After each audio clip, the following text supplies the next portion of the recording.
जब भी हम एक्स्ट्राटेरेस्ट्रियल एलियंस पर बात करते हैं तो कुछ मटेरियलिस्टिक साइंस और किताबी माइंड कंट्रोल से इन्फ्लुएंस शिपड़ों का कहना होता है कि अगर एलियंस हमारी गैलेक्सी, हमारे सोलर सिस्टम, हमारे प्लेनेट पर मौजूद है तो हमारे साइंटिस्ट और हमारी गवर्नमेंट उनकी जानकारी को हमसे छुपाती क्यों है। और अगर वो छुपा भी रहे हैं तो वो एलियंस हमसे छुप क्यों रहे हैं, वो खुद से लोगों के सामने क्यों नहीं आ जाते। और सबसे बड़ी चीज़, उनका ये भी कहना होता है कि अगर एलियंस पृथ्वी पर आ और जा रहे हैं तो वो लोग बायोलॉजिकल हो ही नहीं सकते, बल्कि वो लोग आर्टिफिशियल इंटेलिजेंस वाले रोबोट्स होंगे। क्योंकि उनका मानना है कि एलियंस को लाइट ईयर दूर अपने स्टार सिस्टम से हमारे सोलर सिस्टम तक आने में ही कई सैकड़ों, हजारों और लाखों साल लग जाएंगे। क्योंकि उन्हें बताया गया है कि कोई भी चीज़ लाइट की स्पीड से तेज थोड़ी चल सकती है, और अगर वो चल भी रही है तो वो इतनी एनर्जी लाएगी कहाँ से। इन शिपड़ों के सवाल वैसे वैलिड भी है, क्योंकि जिस तरह हमें बचपन से लेकर अब तक एजुकेशन सिस्टम, गवर्नमेंटल सिस्टम और रिलीजन से ब्रेन वॉश किया गया है, उसने लोगों की थिंकिंग कैपेसिटी को इतना लिमिटेड और लॉक कर दिया है कि लोग एग्जिस्टेंस को पृथ्वी के बाहर कल्पना करना भी एक पागलपन समझते हैं।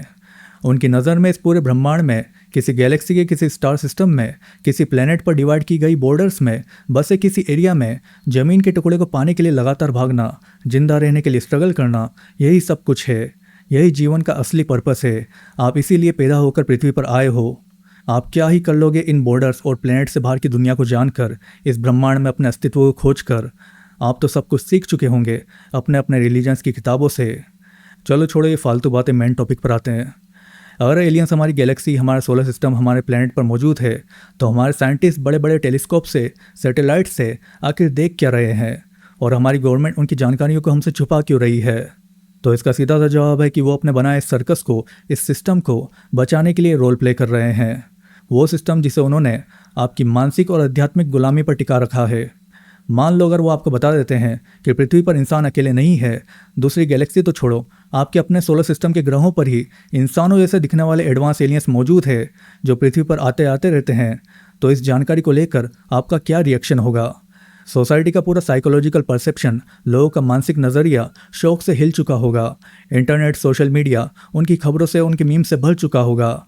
टीवी न्यूज़ पर लोग पॉलिटिशियन, साइंटिस्ट और मिलिट्रीज की बातों को सुनने के लिए आंखें गड़ा कर बैठ चुके होंगे।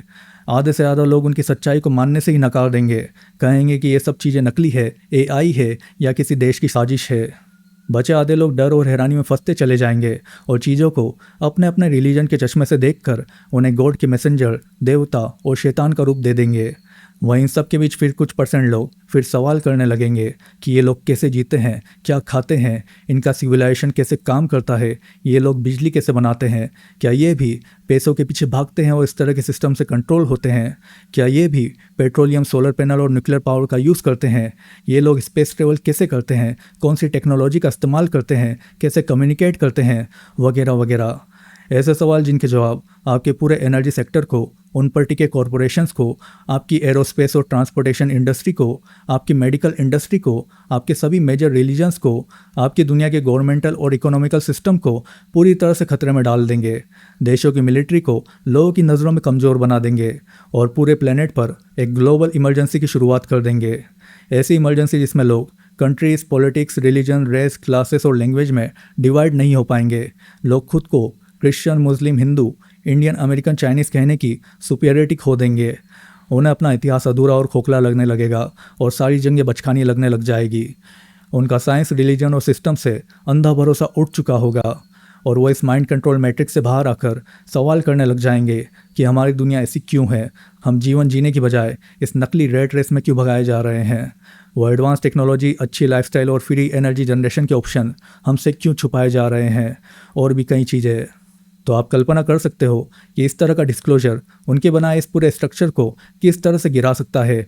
और यही वजह भी है जिस वजह से वो इसे अब तक छुपाते आए हैं, पर वो आगे से ज़्यादा लंबे समय तक छुपा नहीं पाएंगे।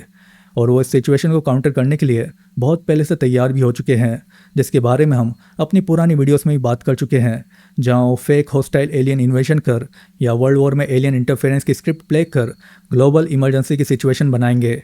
सेफ्टी और प्रोटेक्शन की आड़ में मिलिट्री और मार्शल लॉ से new world order, digital AI surveillance system और ट्रांसह्यूमनिज्म को इम्पोज करेंगे इंसानों पर अपना टोटल कंट्रोल बनाने के लिए, जिसमें आप फंसे तो हमेशा के लिए फंसे, और अगर नहीं फंसे तो पॉजिटिव एलियन की स्क्रिप्ट प्ले कर दी जाएगी।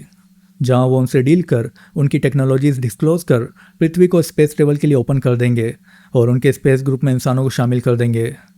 अब अगला सवाल ये आता है कि वो एलियंस हमसे छुप क्यों रहे हैं, वो आगे से आकर हमसे कांटेक्ट क्यों नहीं करते।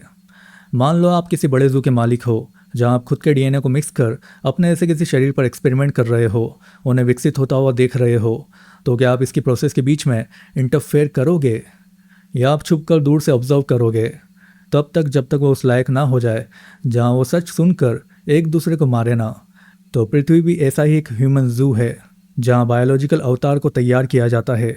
ये आत्माओं का एक गेम है जहां आत्मा खुद की पावर्स को भूलकर, खुद के अस्तित्व को भूलकर, खुद को नए सिरे और नए नज़रिए से खोजने आती है और यहाँ खो जाती है।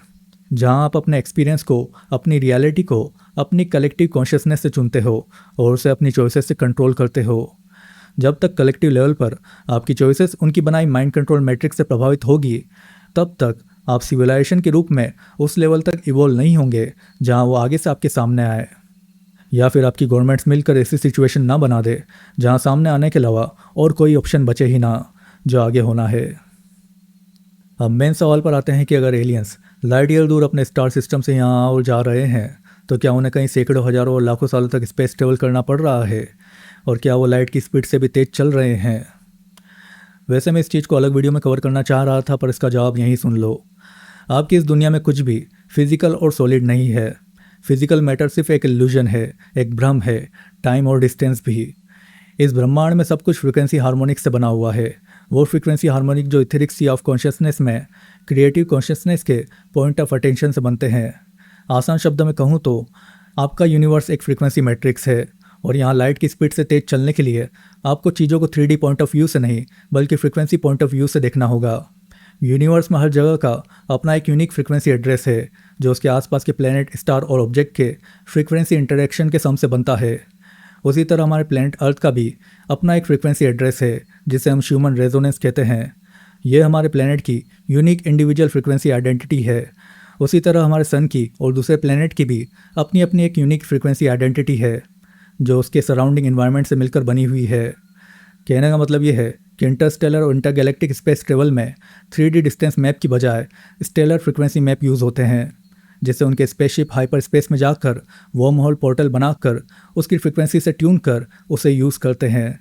फॉर एग्जांपल, अगर उन्हें 100 लाइट ईयर दूर से पृथ्वी पर आना है तो उन्हें बस अपने शिप को हाइपर स्पेस में ले जाकर पृथ्वी के ह्यूमन रेजोनेंस की फ्रीक्वेंसी का एक एनर्जी बबल बनाना है और उसमें खुद को मर्ज करना है, और अगले ही पल वो यहाँ पृथ्वी के पास हाइपर स्पेस से जंप कर चुके होंगे।